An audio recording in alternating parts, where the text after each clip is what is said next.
Good morning dear students. आज हम पढ़ेंगे क्लास 8th में थर्ड प्रॉपर्टी रैशनल नंबर के लिए, दैट इज़ एसोसिएटिव प्रॉपर्टी। तो what is associative property? Associative property में हम थ्री रैशनल नंबर हम इकट्ठे लेंगे। अगर इंटीजर जो 7th क्लास में किया था उसमें हमने इंटीजर लिया था, यहाँ पे हम लेंगे रैशनल नंबर। और रैशनल नंबर की क्या पहचान होती है? P/Q की पहचान होती है। तो हमें एसोसिएटिव प्रॉपर्टी में 3 हमारे पास में रैशनल नंबर होंगे।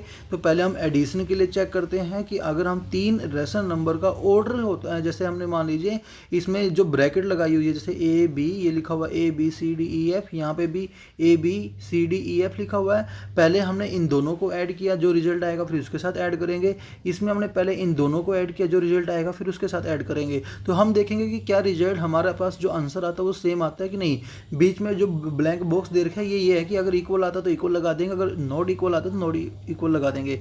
तो यहाँ पे हमने इस तरीके से इनको लिख दिया है, इनको ऐड कर दिया, एलसीएम वगैरह ले लिया है।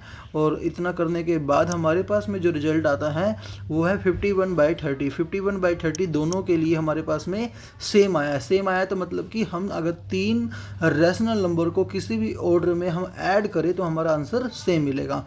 ये इसका मीनिंग है। फिर आता है सब्ट्रैक्शन। अगर हम सब्ट्रैक्शन में ABCDEF पहले हमने इन दोनों को के लिए किया, फिर इन दोनों के लिए किया है, ठीक है ना। पहले इन दोनों के लिए किया, फिर उसके बाद ये थर्ड के लिए कर देंगे।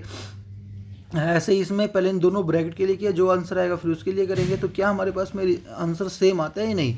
तो इस तरीके से हमने इसको लिख दिया, इसको भी लिख दिया, इसमें एलसीएम ले लिया है, इसमें इन दोनों का एलसीएम ले लिया है। और इस तरीके से अगर हम चलते चले जाएं तो हमारे पास में हम देखते हैं कि हमारा आंसर -9/10 आता है लेफ्ट साइड से और 21/30 आता है राइट साइड से, जो कि दोनों अलग अलग है। तो इसका मतलब ये हो गया है कि अगर हमारे पास में 3 रैशनल नंबर है, अगर हम उसे किसी भी ऑर्डर में माइनस करना चाहिए तो आंसर हमारा अलग अलग आएगा, सेम नहीं आएगा। इसलिए ये एसोसिएटिव प्रॉपर्टी सब्ट्रैक्शन के लिए होल्ड नहीं करती। ओके, तो यहाँ से ही हमने ये कर लिया है। नेक्स्ट देखिए बेटा, क्योंकि हमारे पास में 4 बेसिक ऑपरेशन होते हैं, एडिशन, सब्ट्रैक्शन, मल्टीप्लिकेशन, डिवीजन। तो हमने हर एक प्रॉपर्टी को 4 बेसिक ऑपरेशन के लिए टेस्ट करना होता है। तो नेक्स्ट आता है मल्टीप्लिकेशन।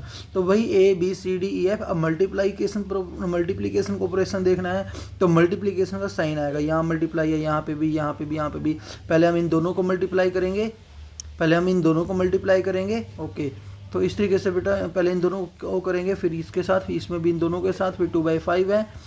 तो इस तरीके से करने के बाद 4/25 हमारे पास में आ जाता है। दोनों में सेम आता है। जो सेम आता है तो यस, मल्टीप्लिकेशन एसोसिएटिव प्रॉपर्टी के लिए होल्ड करता है। मल्टीप्लिकेशन ऑपरेशन एसोसिएटिव प्रॉपर्टी के लिए होल्ड करता है। ओके, डिवीजन के लिए हम चेक करते हैं क्या डिवीजन के लिए भी होल्ड करता है कि नहीं।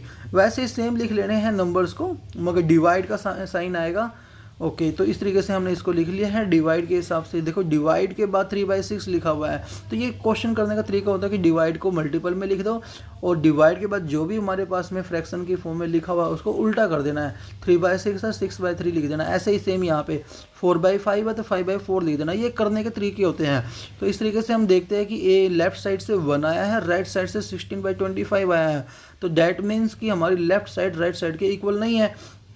जो लेफ्ट साइड राइट साइड के इक्वल नहीं है तो मतलब डिवीजन जो हमारा ऑपरेशन है एसोसिएटिव प्रॉपर्टी के लिए नॉट होल्ड नहीं करता। तो इस तरीके से हमें ये पता चला कि एसोसिएटिव